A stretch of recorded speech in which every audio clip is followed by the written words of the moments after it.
ಕಾಂಗ್ರೆಸ್ ಇರೋದೇ ದೇಶ ಹಾಳು ಮಾಡಕ್ಕೆ ಬಿಡಿ. ನೋಡಿ ಎಷ್ಟು ದೇವಸ್ಥಾನ ಹೊಡಿತಾ ಇದ್ದಾರೆ ಅವರು. ಏನು ಪ್ರಯೋಜನ ಅವ್ರಿಗೆ ಅದರಿಂದ? ಈ ಥರ ಅವರು ನರಹಂತಕರು ಅಂತಾರಲ್ಲ, ನರಹಂತಕರು ನರಭಕ್ಷಕರು ಅವರು ರಾಕ್ಷಸ ಧರ್ಮ ಅವ್ರದ್ದು ಮನುಷ್ಯ ಧರ್ಮ ಅಲ್ಲ. ಹಿಂದೂ ಹೆಣ್ಮಕ್ಕಳನ್ನ ಅಪಹರಿಸಿ ಅಪಮಾನ ಮಾಡ್ತಾ ಇದ್ದಾರೆ. ಹಂಗೆ ಯಾರು ಸೆಲ್ಫಿ ಕೊಟ್ಟವ್ರಿಗೂ ಒಂದು ಓಟು, 500 ಕೊಟ್ಟವ್ರಿಗೂ ಒಂದು ಓಟು. क्योंकि जब जिहादी की भीड़ आती है तो आप जाति में क्या हो, आप लिंगायत हो, गौड़ा हो, वकालिका हो, कोई उनको फर्क नहीं पड़ता. आप हिंदू हो, यही उनके लिए काफ़ी है आपको मारने के लिए. ಇಡೀ ದೇಶದಲ್ಲಿ ನಾವು ಏನು ಪ್ರಾರ್ಥನೆ ಮಾಡ್ತಿದ್ದೀವಿ ಅಂತೇಳಿ ಅರ್ಥ ಗೊತ್ತಿಲ್ಲದೆ ಪ್ರಾರ್ಥನೆ ಮಾಡೋದು ನಮ್ಮ ದೇಶದಲ್ಲಿ ಮಾತ್ರ. ಮುಸಲ್ಮಾನ್ ಬಾಂಧವರಿಗೂ ರಕ್ಷಣೆ ಕೊಡಬೇಕು, ಅದು ನಮ್ಮ ಹಿಂದೂಗಳ ಕರ್ತವ್ಯ, ಭಾರತದ ಕರ್ತವ್ಯ. जाति पाति की करो विदाई, हम सब हिंदू भाई भाई. ನೋಡಿ, ಬಾಂಗ್ಲಾದೇಶದಲ್ಲಿ ಅವರಿಗೆ ಮನುಷ್ಯತ್ವ ಇಲ್ಲ, ನಿಯತ್ತಿಲ್ಲ. ನೋಡಿ, ಇಸ್ಕಾನ್ ದೇವಸ್ಥಾನದವರು ಇಲ್ಲೇ ನೋಡಿ, ನೀವು ಯಾವತ್ತು ಹೋದರೂ ಅನ್ನದಾನ. ಅಲ್ಲೂ ಕೂಡ ನೆರೆ ಬಂದಾಗ, ಬೆಳೆ ಇಲ್ದಿದ್ದಾಗ, ಅವ್ರಿಗೆ ಊಟಕ್ಕೆ ಗತಿ ಇಲ್ದಿರುವಾಗ ಮನೆಗೆ ಹೋಗಿ ಊಟ ಕೊಟ್ಟರು. ಇವತ್ತು ಅವ್ರು ಏನು ಮಾಡ್ತಾಯಿದ್ದಾರೆ, ಉಲ್ಟಾ ಅವ್ರನ್ನ ಜೈಲಿಗೆ ಹಾಕಿದ್ದಾರೆ. ನೋಡಿ, ಇಸ್ಕಾನ್ ದೇವಸ್ಥಾನದಲ್ಲಿ ಒಂದು 4 ದನಗಳಿಗೆ ನಿನ್ನೆ ಒಂದು ನೋಡಿದೆ ವಿಡಿಯೋ. ಅದು ಹೆಂಗೆ ಹೊಡೆದ್ರು ಅಂದರೆ, ಆ ಮೂಕ ಪ್ರಾಣಿಗಳು, ಹಾಲು ಕೊಟ್ಟಂಥ ದನಗಳು ಮಾತ್ರ ಸಮಾನ. ಅದು ನಾವು ದೇವರು ಅಂತ ಪೂಜೆ ಮಾಡುವ ದನಗಳಿಗೆ ಈ ಥರ ಹೊಡಿತಾರಲ್ಲ, ಅವ್ರಿಗೆ ಏನಾದರೂ ಮನುಷ್ಯತ್ವ ಏನಾದರೂ ಇದೆಯಾ? ನಮ್ಮವರು ತಿಳ್ಕೊಳ್ಳೋದಿಲ್ಲ. ಹೋಗಿ ಅವರಿಗೆ ಉಪಕಾರ ಮಾಡ್ತಾರೆ. ಅವ್ರು ಯಾವತ್ತಿದ್ರೂ ಉಪಕಾರದ ಅದನ್ನು ಋಣ ತೀರಿಸೋದಿಲ್ಲ. ಋಣ ತೀರಿಸೋದು ಬೇಡ, ಅವರು ಅದಕ್ಕೆ ಉಲ್ಟಾ ಅನ್ಯಾಯನೇ ಮಾಡ್ತಾರೆ ಅವರು. ಏನು ಹಾವಿಗೆ ಹಾಲಿರೋದಾರೆ ಏನು ಫಲ? ಅದು ವಾಪಸ್ ಒಂದಲ್ಲ ಒಂದಿನ ನಮ್ಮ ಕಚ್ಚುತ್ತೆ. ನಮ್ಮವರು ಫಸ್ಟು ನಮ್ಮ ಧರ್ಮದ ಬಗ್ಗೆ ನಾವು ತಿಳ್ಕೊಳ್ಬೇಕು. ನಮ್ಮ ಧರ್ಮದ ಪ್ರಜ್ಞೆ ನಮಗಿರಬೇಕು. ಈಗ ನಮ್ಮ ಧರ್ಮದ ಬಗ್ಗೆ ಪ್ರಜ್ಞೆ ಇರಬೇಕು ಅಂತ ಹೇಳಿದರೆ ಚಿಕ್ಕ ವಯಸ್ಸಿನಿಂದಲೇ ಸ್ಟಾರ್ಟ್ ಆಗಬೇಕು. ಕ್ರಿಶ್ಚಿಯನ್ಸ್ ಎಲ್ಲರೂ ಚರ್ಚಿಗೆ ಭಾನುವಾರ ಹೋಗ್ತಾರೆ, ಮುಸ್ಲಿಮ್ಸ್ ಎಲ್ಲರೂ ಶುಕ್ರವಾರ ಹೋಗ್ತಾರೆ. ಹಿಂದೂಗಳು ದೇವಸ್ಥಾನಕ್ಕೆ ಹೋಗೋದು ಕಡಿಮೆ ಆಗಿದೆಯಾ? ಹಿಂದೂಗಳಿಗೆ ದೇವಸ್ಥಾನಕ್ಕೆ ಹೋದರೆ ಅದು ಮೂಢನಂಬಿಕೆ ಅಂತಾರೆ. ಅವರಿಗೆ ಅದ್ರ ಬಗ್ಗೆ ನಾವು ಪ್ರಾಥಮಿಕವಾಗಿಯೇ ನಾವು ಶಿಕ್ಷಣ ಕೊಡೋದ್ರಲ್ಲೇ ನಾವು ತಪ್ಪು ಮಾಡಿದ್ದೀವಿ. ಮೆಕಾಲೆ ಶಿಕ್ಷಣ ಕೊಟ್ಟಿದ್ದೀವಿ. ನಮ್ಮಲ್ಲಿ ಅವರು ನೋಡಿ, ನಮ್ಮ ದೇಶದಲ್ಲಿ ನಮ್ಮ ಇಡೀ ಪ್ರಪಂಚ ಒಂದು ಪ್ರಪಂಚ ಒಂದು ಮನೆ ಆದರೆ ಅದರಲ್ಲಿರೋ ದೇವ್ರ ಮನೆ ನಮ್ಮ ಭಾರತ. ಆ ದೇವ್ರ ಮನೆ ಪೂಜೆ ಮಾಡುವಂಥ ನಮ್ಮವರಿಗೆ ನಾವು ಪೂಜೆ ಮಾಡ್ತೀವಿ, ಒಂದು ಶ್ಲೋಕ ಹೇಳ್ತೀವಿ, ಅದರ ಅರ್ಥ ಗೊತ್ತಿಲ್ಲ. ಇಡೀ ದೇಶದಲ್ಲಿ ನಾವು ಏನು ಪ್ರಾರ್ಥನೆ ಮಾಡ್ತಿದ್ದೀವಿ ಅಂತೇಳಿ ಅರ್ಥ ಗೊತ್ತಿಲ್ಲದೆ ಪ್ರಾರ್ಥನೆ ಮಾಡೋದು ನಮ್ಮ ದೇಶದಲ್ಲಿ ಮಾತ್ರ. ನಾವು ಪ್ರಾರಂಭದಲ್ಲೇ ನಾವು ಯಾವ ರೀತಿ ಶಿಕ್ಷಣ ಕಲಿಸ್ಬೇಕು, ಬರೀ ಶಿಕ್ಷಣ ಕೊಟ್ಟಿದ್ದೀವಿ, ದುಡ್ಡು ಮಾಡೋ ಶಿಕ್ಷಣ, ಬರೀ ದುಡ್ಡು. ಸಂಸ್ಕಾರ, ಸಂಸ್ಕೃತಿ ಇದನ್ನು ಯಾವುದು ಕಲಿಸಲಿಲ್ಲ. ಬರೀ ದುಡ್ಡು ಹಿಂದೆ ಹೋದರೆ ದುಡ್ಡೇ ಅಷ್ಟೇ. ಹಾಗಾದರೆ ಸಂಸ್ಕಾರ ಇಲ್ಲದೆ ಮಕ್ಕಳು ಈ ಥರ ಧರ್ಮದ ಪ್ರಜ್ಞೆನೇ ಇಲ್ದಿದ್ರೆ ನಾಳೆ ಇನ್ನೊಬ್ಬರ ಪಾಲಾಗುತ್ತೆ ದೇಶ. ಇವಾಗ ನೋಡಿ, ಪಾಕಿಸ್ತಾನ ನಮ್ಮದೇ ಆಗಿತ್ತು, ಇನ್ನೊಬ್ಬರ ಪಾಲಾಗಿದೆ. ಬಾಂಗ್ಲಾದೇಶ ಮುಂಚೆ ನಮ್ಮದೇ ಆಗಿತ್ತು, ಇನ್ನೊಬ್ಬರ ಪಾಲಾಗಿದೆ. ಎಷ್ಟು ದೇಶ ಇದೆ ಎಲ್ಲಿ ನೋಡಿ, ನಮ್ಮವ್ರಿಗೆ ಈಗ ಆಲ್ರೆಡಿ ಅರ್ಧ ಭಾಗ ಅವರೇ ಆಕ್ರಮಣ ಮಾಡ್ಕೊಂಡಿದ್ದಾರೆ. ನೋಡಿ, ಎಷ್ಟು ದೇವಸ್ಥಾನ ಹೊಡಿತಾ ಇದ್ದಾರೆ ಅವರು. ಏನು ಪ್ರಯೋಜನ ಅವ್ರಿಗೆ ಅದರಿಂದ? ಈ ಥರ ಅವರು ನರಹಂತಕರು ಅಂತಾರಲ್ಲ, ನರಹಂತಕರು ನರಭಕ್ಷಕರು ಅವರು ರಾಕ್ಷಸ ಧರ್ಮ ಅವ್ರದ್ದು ಮನುಷ್ಯ ಧರ್ಮ ಅಲ್ಲ. ಈಗ ಬಾಂಗ್ಲಾದಲ್ಲಿ ನೋಡೋದಾದ್ರೆ ಹಿಂದೂಗಳ ನರಮೇಧ ನಡೀತಿದೆ. ಭಾರತದಲ್ಲಿ ನೋಡೋದಾದ್ರೆ ಹಿಂದೂಗಳ ಭೂಮಿಯನ್ನು ಕಬಳಿಸಿದ್ದಾರೆ. ವಕ್ಫ್ ಬೋರ್ಡ್ ಬಂದಿದೆ. ಈಗ ವಕ್ಫ್ ಬೋರ್ಡ್ ಇದೆ. ಮುಂದೊಂದು ದಿನ ಬಾಂಗ್ಲಾದಲ್ಲಿ ಆದಂಥ ಪರಿಸ್ಥಿತಿ ಭಾರತದಲ್ಲಿ ಆಗೋದಿಲ್ಲ ಅಂತೇಳಿ ಏನು ಹೇಳ್ತೀವಿ? ನೋಡಿ, ಇದು ನಮ್ಮ ರಾಜಕಾರಣಿಗಳು ಮೊದಲು ಇದನ್ನು ತಿಳ್ಕೊಳ್ಬೇಕು. ಇಷ್ಟು ವರ್ಷ ಆಯಿತು ಅಧಿಕಾರಕ್ಕೆ ಬಂದು. ವಕ್ಫ್ ಬೋರ್ಡು ಈಗ ಲಾಸ್ಟ್ ಟೈಮು ಅಷ್ಟೊಂದು ಪೂರ್ಣ ಬಹುಮತ ಇತ್ತು. ಇವಾಗ ಅದನ್ನು ನಿಷೇಧ ಮಾಡಬೇಕಾಗಿತ್ತಲ್ವಾ? ಮಾಡಿಲ್ಲ. ಅದು ಯಾವುದೋ ಒಂದು ಚುನಾವಣೆ ಗಿಮಿಕ್ಗೋಸ್ಕರ ಅದನ್ನು ಹಾಗೆ ಪೆಂಡಿಂಗ್ ಇಟ್ಕೊಂಡು ಆ ಚುನಾವಣೆ ಬರೋ ಟೈಮಲ್ಲಿ ಯಾವುದಾದ್ರೂ ಒಂದು CA ಮಾಡ್ತೀವಿ, ಇನ್ನೊಂದು ರಾಮ ಮಂದಿರ ಮಾಡ್ತೀವಿ. ನೋಡಿ, ಮಾಡೋ ಟೈಮಲ್ಲಿ ಮಾಡಿಬಿಡ್ಬೇಕು ಎಲ್ಲ ಕೆಲಸನೂ. ಇನ್ನೊಂದು ಸಲ ನಮ್ಮ ಜನ ಈ ಥರ ಪೂರ್ಣ ಬಹುಮತ ಕೊಡ್ತಾರೆ ಅಂತ ನಮ್ಮ ಜನರನ್ನು ನಂಬೋಕ್ಕಾಗಲ್ಲ. ಯಾರು ಫ್ರೀ ಕೊಡ್ತಾರೆ ಅವ್ರಿಗೆ ಓಟ್ ಹಾಕ್ಬಿಡ್ತಾರೆ. 2000 ಕೊಡ್ತಾರೆ ಅವ್ನಿಗೆ ಓಟು, 500 ರೂಪಾಯಿ ರಾತ್ರಿ ಕೊಟ್ಟು 1 ಕ್ವಾರ್ಟರ್ ಕೊಟ್ಟರೆ ಅವನಿಗೆ ಓಟು. ನಮಗೆ ಧರ್ಮ ಬೇಕಾಗಿಲ್ಲ, ನ್ಯಾಯ ಬೇಕಾಗಿಲ್ಲ. ನಾಳೆ ನಮ್ಮ ದೇಶದ ಪರಿಸ್ಥಿತಿ ಏನಾಗುತ್ತೆ, ನಮ್ಮ ಮುಂದಿನ ಮಕ್ಕಳ ಪರಿಸ್ಥಿತಿ ಏನಾಗುತ್ತೆ, ಅದ್ರ ಬಗ್ಗೆ ನಮ್ಮ ಪರಿಜ್ಞಾನ ಇಲ್ಲ. ಯಾರು 500 ಕೊಡ್ತಾರೆ, ಅವನೇ ದೊಡ್ಡವನು. ಯಾರು ನಮ್ಮ ಜೊತೆ ಯಾರು ಸೆಲ್ಫಿ, ಮೊನ್ನೆ ನೋಡ್ದೇನೆ ಒಬ್ಬ ಅವನು MLA ಸೆಲ್ಫಿ ತಗೊಂಡಿದ್ದಾನೆ. ಅವ್ನು ಯಾರು ಅಂತಲೇ ಗೊತ್ತಿಲ್ಲ, ಅವನಿಗೆ ಇವನು ಓಟ್ ಹಾಕೋದಂತೆ. ಹಾಗೆ ಯಾರು ಸೆಲ್ಫಿ ಕೊಟ್ಟವ್ರಿಗೂ ಒಂದು ಓಟು, 500 ಕೊಟ್ಟವ್ರಿಗೂ ಒಂದು ಓಟು. ಈ ಥರ ಅಂದರೆ ನಮ್ಮ ಜನರು ಓಟ್ ಹಾಕುವಾಗ ಪ್ರಜ್ಞೆ ಕಳ್ಕೊಂಡ್ರೆ ಇದೇ ಪರಿಸ್ಥಿತಿ ಆಗೋದು. ಈಗ ಎಲ್ಲ ನಮ್ಮ ರೈತರ ಭೂಮಿನ ಕೇಳ್ತಿದ್ದಾರಲ್ಲ, ಇದ್ರ ಬಗ್ಗೆ ವಿಚಾರ ಮಾಡಬೇಕಲ್ವ ನಮ್ಮ ದೇಶದವರು, ನಮ್ಮ ರಾಜ್ಯದವರು, ಸರ್ಕಾರದವರು. ಇವ್ರು ಏನಕ್ಕೆ ಇರೋದು ಹೇಳಿ? ನಾವು ಈಗ ನೋಡಿ, ನಮ್ಮ ಕೆಲಸ ಬಿಟ್ಟು ಇಲ್ಲಿ ಬಂದು ಪ್ರತಿಭಟನೆ ಮಾಡ್ತಾಯಿದ್ದೀವಿ. ಹಾಗಾದರೆ ಇವ್ರಿಗೆ ಯಾರಿಗೂ ಜವಾಬ್ದಾರಿ ಇಲ್ವಾ? ಯಾವ BJP ಮುಖಂಡರು ಕಾಂಗ್ರೆಸ್ ಇರೋದೇ ದೇಶ ಹಾಳು ಮಾಡಕ್ಕೆ ಬಿಡಿ. ನಮ್ಮವರಾದರೂ ಬರಬೇಕಲ್ವಾ?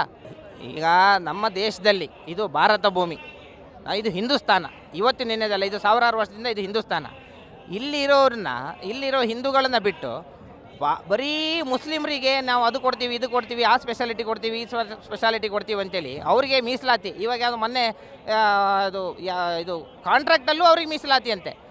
ಪ್ರತಿ ಒಂದು ವಿಚಾರದಲ್ಲಿ ಅವ್ರಿಗೆ ಮೀಸಲಾತಿ ಕೊಟ್ಟು ರಾಜಕಾರಣ ಮಾಡುವಂಥವ್ರು ಅವರು, ನಾನು ಬೇರೆ ಮಾತು ಹೇಳಬೇಕಾಗತ್ತೆ ಆದರೆ ಅದು ಅನ್ಪಾರ್ಲಿಮೆಂಟ್ರಿ ಆಗುತ್ತೆ. ಆದರೆ ಅವರು ಅವ್ರಿಗೆ ನಾನು ತಲೆ ಹಿಡ್ಕರು ಅಂತ ಹೇಳ್ತೀನಿ.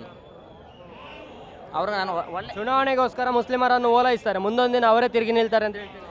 ಈಗ ಅವರೇ ಹೇಳ್ತಿದ್ದಾರೆ ಅಲ್ಲ, ಅವರೇ ಸಾಬ್ರೇ ಹೇಳ್ತಾ ಇದ್ದಾರೆ, ಮುಂದೆ BJP ಇವರಲ್ಲ ಕಾಂಗ್ರೆಸ್ ಇವರಲ್ಲ, ಬರೀ ನಮ್ಮದೇ ಸರ್ಕಾರ ಬರೋದು, ನಮ್ಮದೇ ರಾಷ್ಟ್ರಪತಿ, ನಾವೇ ಪ್ರಧಾನಮಂತ್ರಿ ಆಗೋದು, ಎಲ್ಲಿ ಹೋಗ್ತೀರಾ ನೀವು ಆವಾಗ ಅಂತ ಕೇಳ್ತಾ ಇದ್ದಾರೆ. ಎಲ್ಲಿ ಹೋಗ್ತಾರೆ ಇವರೆಲ್ಲ ಆವಾಗ? ಈ ಥರ ಅವ್ರನ್ನ ಹೆಣ್ಣು ಮಕ್ಕಳನ್ನ ರೋಡಲ್ಲಿ ತಗೊಬಂದು ಅತ್ಯಾಚಾರ ಮಾಡ್ತಿದ್ದಾರಲ್ಲ, ಮುಂದೆ ನಮ್ಮ ದೇಶದಲ್ಲೂ ಇದೇ ಪರಿಸ್ಥಿತಿ ಆಗತ್ತೆ ಅನ್ನೋ ಕಲ್ಪನೆ ಬೇಡವಾ ನಮಗೆ? ಇದು ಬಹಳ ಅಮಾನುಷವಾದಂಥದ್ದು. ಕಾರಣ ಅಂತಂದರೆ ಹಿಂದೂಗಳನ್ನು ಬಲಿಪಶುವನ್ನಾಗಿ ಮಾಡ್ತಾ ಇದ್ದಾರೆ, ಹಿಂದೂಗಳಿಗೆ ಕಿರುಕುಳ ಕೊಡ್ತಿದ್ದಾರೆ, ಹಿಂದೂ ಹೆಣ್ಮಕ್ಳನ್ನು ಅಪಹರಿಸಿ ಅಪಮಾನ ಮಾಡ್ತಾ ಇದ್ದಾರೆ, ವ್ಯಭಿಚಾರ ಮಾಡ್ತಾ ಇದ್ದಾರೆ, ಹಿಂದೂಗಳ ಮನೆಯನ್ನು ಲೂಟಿ ಮಾಡ್ತಾ ಇದ್ದಾರೆ. ಅಲ್ಲಿ ಇದನ್ನು ನೋಡ್ಕೊಂಡು ಸಹ ಅಲ್ಲಿ ಸರ್ಕಾರ ಕಣ್ಮುಚ್ಕೊಂಡಿದೆ. ಒಂದು ಇನ್ನೊಂದು, ನಾವು ಈ ಥರ ಅನೇಕ ಪ್ರತಿಭಟನೆಗಳನ್ನು ಮಾಡಿ ಯಾವ ಪ್ರಯೋಜನವೂ ಆಗ್ತಾ ಇಲ್ಲ. ನನ್ನ ಅಭಿಪ್ರಾಯದ ಪ್ರಕಾರ ಇಂಥ ಪ್ರತಿಭಟನೆಗಳಲ್ಲಿ ನಾವು ನಿರ್ಣಯ ಮಾಡಿ ಕೇಂದ್ರ ಸರ್ಕಾರಕ್ಕೆ ಕಳಿಸ್ಬೇಕು. ಏನನ್ನ, ಬಾಂಗ್ಲಾದೇಶವನ್ನು ನಾವು ಸಹಿಸ್ಕೊಂಡಿದ್ದು ಸಾಕಾಗಿದೆ, ಈ ಥರ ಕೃತ್ಯ ಮಾಡ್ತಾ ಇರ್ತಕ್ಕಂತಹ ಆ ಕ್ರೂರಿ ದೇಶದ ಮೇಲೆ ನೀವು ಸರಿಯಾದಂಥ ಕ್ರಮ ತಗೊಂಡು ಯುದ್ಧ ಮಾಡಿ ವಶ ಮಾಡ್ಕೊಳ್ಳಿ. ಅಲ್ಲಿರ್ತಕ್ಕಂಥ ಮುಸಲ್ಮಾನರಿಗೂ ನೆಮ್ಮದಿಯನ್ನು ಕೊಡಿ, ಅಲ್ಲಿರ್ತಕ್ಕಂಥ ಹಿಂದೂಗಳಿಗೂ ನೆಮ್ಮದಿಯನ್ನು ಕೊಡುವಂಥ ದೇಶ ನಮ್ಮದು, ನಮ್ಮ ಸಂಸ್ಕೃತಿನೇ ಅದು, ಎಲ್ಲರನ್ನೂ ಸಮಭಾವದಿಂದ ಕಾಣುವಂಥದ್ದು. ಆದರೆ ನಮಗೆ ತೊಂದರೆ ಬಂದಾಗ ನಾವು ಅದಕ್ಕೆ ಬೇಕಾದಂತಹ ಕ್ರಮಗಳನ್ನು ತೆಗೆದುಕೊಳ್ಬೇಕು, ಬಾಂಗ್ಲಾದೇಶಕ್ಕೆ ಬುದ್ಧಿ ಕಳಿಸ್ಬೇಕು. ಯಾಕೆಂದರೆ ಇಡೀ ಪ್ರಪಂಚದಲ್ಲಿ ಇವತ್ತಿನ ದಿವಸ ಭಾರತ ದೇಶ ಗುರುವಾಗಿ ನಿಂತಿದೆ. ಯಾವ ದೇಶನೂ ಬಾಂಗ್ಲಾ ಮಾಡ್ತಾ ಇರ್ತಕ್ಕಂಥ ಅನ್ಯಾಯವನ್ನು ಒಪ್ಪುಗೋತಾ ಇಲ್ಲ.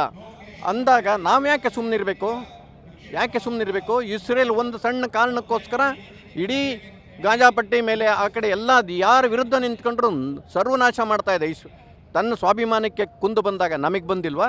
ಸ್ವಾಭಿಮಾನಕ್ಕೆ ಕುಂದು ಯಾಕೆ ಮಾಡಬಾರ್ದು? ನಾವು ಮಾಡಿ ವಶ ಮಾಡ್ಕೊಳ್ಬೇಕು. ಹಿಂದೂಗಳಿಗೂ ರಕ್ಷಣೆ ಕೊಡಬೇಕು, ಅಲ್ಲಿರೋ ಮುಸಲ್ಮಾನ ಬಾಂಧವರಿಗೂ ರಕ್ಷಣೆ ಕೊಡಬೇಕು. ಅದು ನಮ್ಮ ಹಿಂದೂಗಳ ಕರ್ತವ್ಯ, ಭಾರತದ ಕರ್ತವ್ಯ.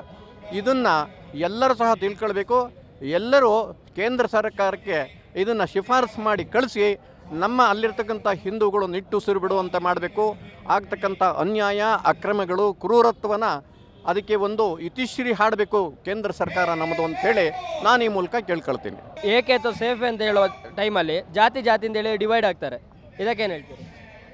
ಈಗ ನೋಡಿ, ನಮ್ಮದು ಪುರಾತನ ಸಂಸ್ಕೃತಿಯಲ್ಲಿ ಹೇಳ್ಕೊಂಬಂದಿರದೆ ಅದು ಹಿಂದೂ ಸಂಸ್ಕೃತಿ. ಪುರಾತನ ಸಂಸ್ಕೃತಿ ಅಂದರೆ ಸಹನಶೀಲರು.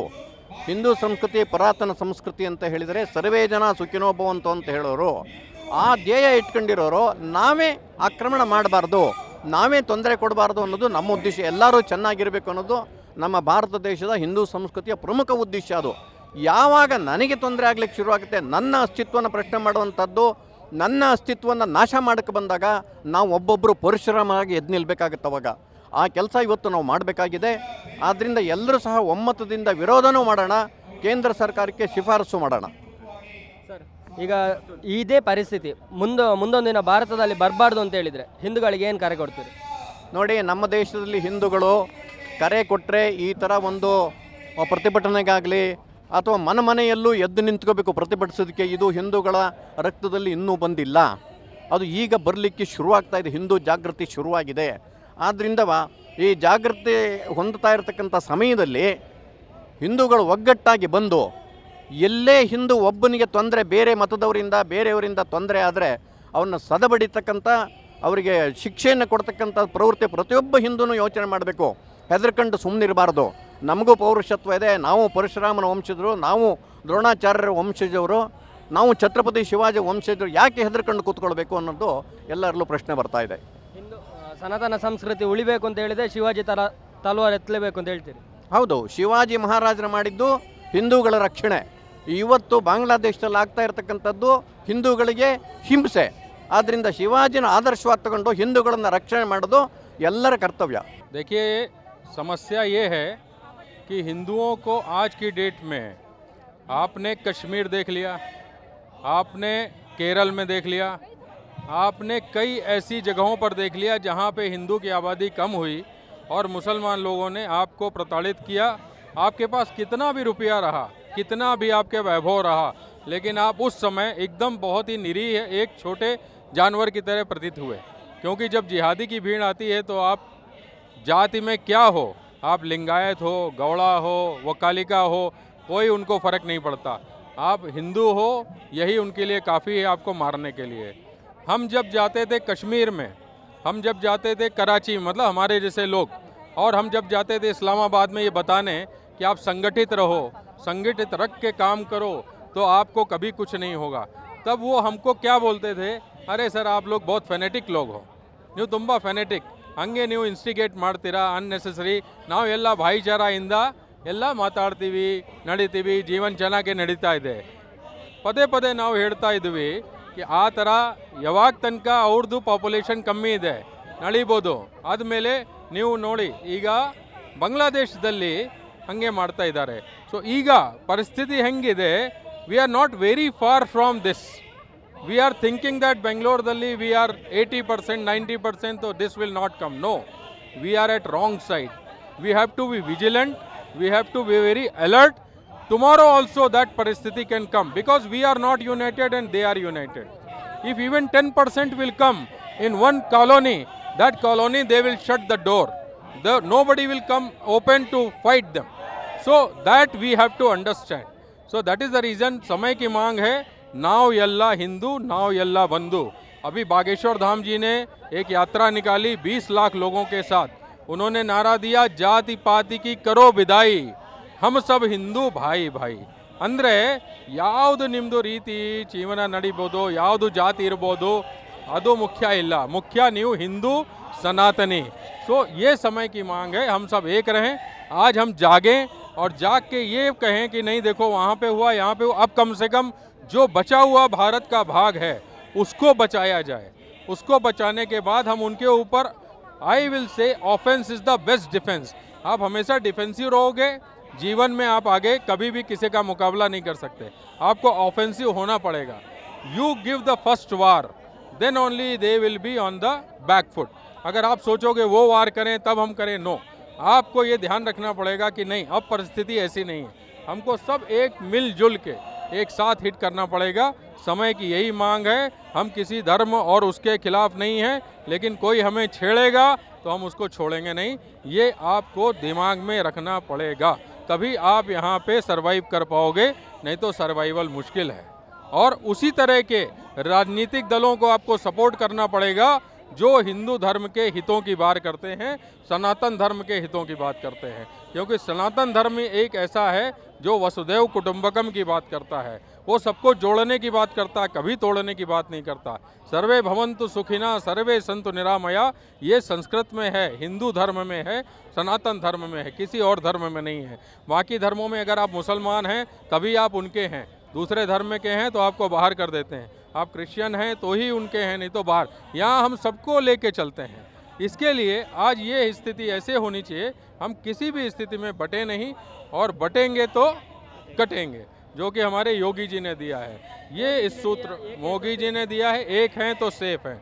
तो ये 3 नारे मैं फिर बोलूँगा, बटेंगे तो कटेंगे, एक हैं तो सेफ हैं, जाति पाति की करो विदाई, हम सब हिंदू भाई भाई. ಇವತ್ತಿನ ದಿನ ಬಾಂಗ್ಲಾದಲ್ಲಿ ಹಿಂದೂಗಳ ಯಾವ ರೀತಿಯಾಗಿ ವಾಸ ಮಾಡ್ತಾ ಇದ್ದಾರೆ, ಅವರ ಒಂದು ಮನೆ ಮಠಗಳನ್ನ ಯಾವ ರೀತಿಯಾಗಿ ಕೊಳ್ಳೆ ಹೊಡಿತಾ ಇದ್ದಾರೆ, ಇದಕ್ಕೆಲ್ಲ ಕಾರಣ ಇವತ್ತಿನ ಬಾಂಗ್ಲಾದ ಪ್ರಧಾನಮಂತ್ರಿ ಆಗಿದಂಥ ಮೊಹಮ್ಮದ್ ಯೂನುಸ್ ಅವರು ಯಾವ ರೀತಿಯಾಗಿ ಶೇಖ್ ಹಸೀನಾ ಅವರನ್ನು ಭಾಳ ಯೋಜನಾಬದ್ಧವಾಗಿ ಅಧಿಕಾರದಿಂದ ಫೋರ್ಸಿಬಲ್ ಆಗಿ ಅವ್ರನ್ನ ಇದು ಮಾಡಿದಾಗ ಮೊಹಮ್ಮದ್ ಯೂಸುಫ್ ಅವರು ತಕ್ಷಣ ಬಂದು ಬಾಂಗ್ಲಾದ ಪ್ರಧಾನಮಂತ್ರಿ ಆದರು. ಇವತ್ತು ಏನು ಹಿಂದೂಗಳ ರಕ್ಷಣೆಗೆ ಅವರಿಗೆ ಕೋರ್ಟಲ್ಲಿ, ಬಾಂಗ್ಲಾದ ಉನ್ನತ ಮಟ್ಟದ ಹೈಕೋರ್ಟಲ್ಲಿ ಬೇಲ್ ಆಗಬೇಕಾಗಿತ್ತು. ಬೇಲ್ ಹಾಕ್ಲಿಕ್ಕೆ ಒಂದು ಅಡ್ವೊಕೇಟ್ ಸಹ ಕೋರ್ಟ್ ಒಳಗಡೆ ಬರದೇ ಇರೋದು ಅವರಿಗೆ ಭಾಳ ಒಂದು ಶೋಚನೀಯವಾದ ಸ್ಥಿತಿಯಲ್ಲಿ ಇವತ್ತು ಹಿಂದೂಗಳು ವಾಸ ಮಾಡ್ತಾ ಇದ್ದಾರೆ. ಅಲ್ಲಿ ಹಿಂದೂಗಳು ಅವ್ರ ಜೊತೆ ಕ್ರಿಶ್ಚಿಯನ್ ಸಮುದಾಯ ಇರ್ಬೋದು, ಬುದ್ಧ ಸಮುದಾಯ ಇರ್ಬೋದು, ಎಲ್ಲ ಅಲ್ಪಸಂಖ್ಯಾತರ ಮೇಲೆ ಆಕ್ರಮಣಕಾರಿ ನಡೀತಾ ಇದೆ ಬಾಂಗ್ಲಾ. ಇದೆಲ್ಲ ನಾವೆಲ್ಲ ಹಿಂದೂ ಸಮಾಜದವರು ಒಟ್ಟಾಗಿ ಇದನ್ನ ಖಂಡಿಸಬೇಕು.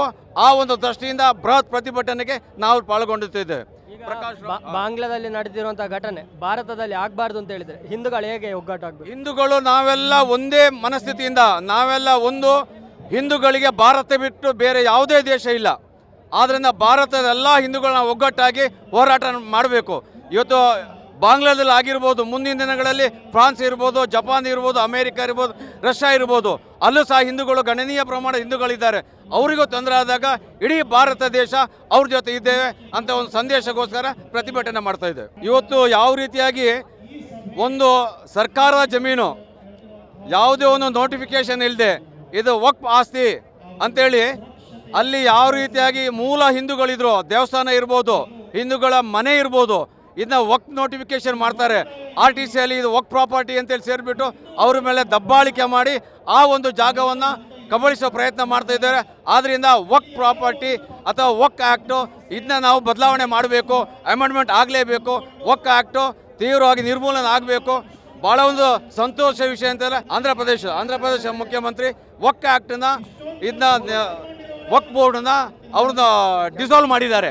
ಕ್ಯಾಬಿನೆಟಲ್ಲಿ ಡಿಸಾಲ್ವ್ ಮಾಡಿ ನಿರ್ಣಯ ಮಾಡಿದ್ದಾರೆ. ಅದೇ ರೀತಿಯಾಗಿ ಎಲ್ಲ ಇವತ್ತು ಎಲ್ಲೆಲ್ಲಿ ವಕ್ಫ್ ಬೋರ್ಡ್ ಇದೆ ಆ ಸ್ಟೇಟ್ನವರು ಆ ಒಂದು ನಿರ್ಣಯವನ್ನು ತಗೊಳ್ಬೇಕು. ಆವಾಗ ಮಾತ್ರ ಇವತ್ತು ವಕ್ಫ್ ಅಂತೇಳಿ ದೊಡ್ಡದಾದ ಪ್ರಡಂಭೂತವಾದ ಭೂತಕ್ಕೆ ನಾವು ಕಡಿವಾಣ ಹಾಕ್ಬೋದು. ಭಾಳ ಒಂದು ನಿಕೃಷ್ಟವಾದ ಇದೆ ಅಂತೇಳಿ ಇವತ್ತು ದೇಶದ ಮೊದಲನೇ ಸ್ಥಾನದಲ್ಲಿ ಮಿಲಿಟ್ರಿ ಜಾಗ ಇದೆ, ಎರಡನೇ ಜಾಗ ನಮ್ಮ ರೈಲ್ವೆ ಡಿಪಾರ್ಟ್ಮೆಂಟ್ ಇದೆ, ಮೂರನೇ ಜಾಗದಲ್ಲಿ ವಕ್ಫ್ ಪ್ರಾಪರ್ಟಿ ಇದೆ. ವಕ್ಫ್ ಪ್ರಾಪರ್ಟಿ ಯಾವುದಾದ್ರು ಸರ್ಕಾರದ ಆಸ್ತಿ ಅದು. ಆ ವಕ್ಫ್ ಬೋರ್ಡ್ನವರು ನಮ್ಮ ಆಸ್ತಿಯಿಂದ ಕಬಳಿಸೋ ಪ್ರಯತ್ನ ಮಾಡ್ತಾರೆ. ಇದಕ್ಕೆ ಮುಂದಿನ ದಿನಗಳಲ್ಲಿ ಏನು ಪಾರ್ಲಿಮೆಂಟಲ್ಲಿ ಅಮೆಂಡ್ಮೆಂಟ್ ಮಾಡುವ ಒಂದು ಪ್ರಕ್ರಿಯೆ ಸಹ ಆಗಿದೆ. ಟಿವಿ ವಿಕ್ರಮ, ದೇಶ ನಿಮ್ಮ ಕೈಯಲ್ಲಿ. ಈ ಕಾರ್ಯಕ್ರಮ ನಿಮಗೆ ಇಷ್ಟ ಆಗಿದ್ದಲ್ಲಿ ಲೈಕ್, ಶೇರ್ ಹಾಗೂ ಕಮೆಂಟ್ ಮಾಡಿ. ಟಿವಿ ವಿಕ್ರಮದ ಕಾರ್ಯಕ್ರಮಗಳನ್ನು ನಿರಂತರವಾಗಿ ವೀಕ್ಷಿಸಲು ಸಬ್ಸ್ಕ್ರೈಬ್ ಮಾಡಿ, ಬೆಲ್ ಐಕನ್ ಒತ್ತಿ.